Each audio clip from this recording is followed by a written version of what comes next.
கோடநாடு வழக்கு ஜூலை 18ஆம் தேதிக்கு ஒத்திவைக்கப்பட்டிருக்கிறது.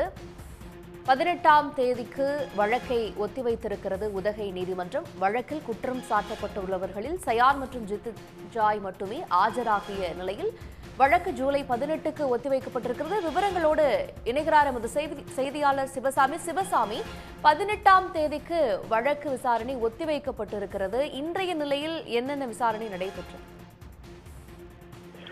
நீலகிரி மாவட்டம் கோத்தகிரி அருகே இருக்கக்கூடிய கொடநாடு பங்களாவில் கடந்த 2017ஆம் ஆண்டு கொலை கொள்ளை சம்பவம் நடைபெற்றது. அப்போது இரவு காவலாளி ஓம் பகதூர் என்பவர் படுகொலை செய்யப்பட்டார். இந்த சம்பவத்தில் சயான் உள்ளிட்ட 10 பேர் தொடக்கத்தில் ஈடுபட்டனர். குறிப்பாக கனகராஜ் இந்த முதல் குற்றவாளியாக சேர்க்கப்பட்ட நிலையில் அவர் சாலை விபத்தில் உயிரிழந்த நிலையில் தற்போது சயான் உள்ளிட்ட 10 பேரும் அதே போல கனகராஜின் உறவினர்கள் 2 பேரும் என மொத்தம் 12 பேர் இந்த குற்றவாளிகளாக சேர்க்கப்பட்டிருக்கிறார்கள்.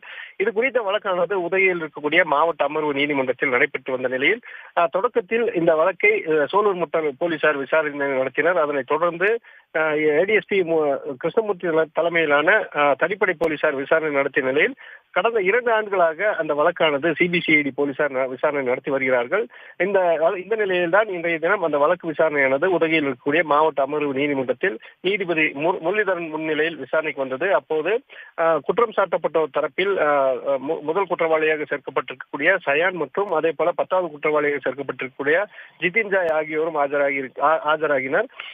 அரசு தரப்பில் சிபிசிஐடி ஏடிஎஸ்பி முருகவேல் மற்றும் அரசு வழக்கறிஞர் ஷாஜகான் உள்ளிட்டோர் ஆஜரான நிலையில் வழக்கு விசாரணை தொடங்கியதும் அந்த ஜிதின் ஜாய் சார்பாக அந்த சம்பவம் நடைபெற்ற கொடநாடு கொலை கொள்ளை நடைபெற்ற அந்த பங்களாவை ஆய்வு செய்ய, அதாவது மாவட்ட நீதிபதி மற்றும் எதிரி தரப்பு வழக்கறிஞர் ஆய்வு செய்ய வேண்டும் என்று ஒரு மனுவை தாக்கல் செய்தனர். அந்த மனுவை அப்போது அரசு தரப்பில் கடும் எதிர்ப்பு தெரிவிக்கப்பட்டது. ஏற்கனவே 2023ஆம் ஆண்டு இந்த வழக்கில் குற்றம் சாட்டப்பட்டிருக்கக்கூடிய தீபு, சதீசன் மற்றும் சந்தோஷசாமி ஆகியோர் தாக்கல் செய்த மனு தள்ளுபடி செய்யப்பட்டுள்ள நிலையில் இந்த மனுவை ஏற்கக்கூடாது என்று எதிர்ப்பு தெரிவிக்கப்பட்டது. அதனைத் தொடர்ந்து நீதிபதி அந்த மனுவை மீது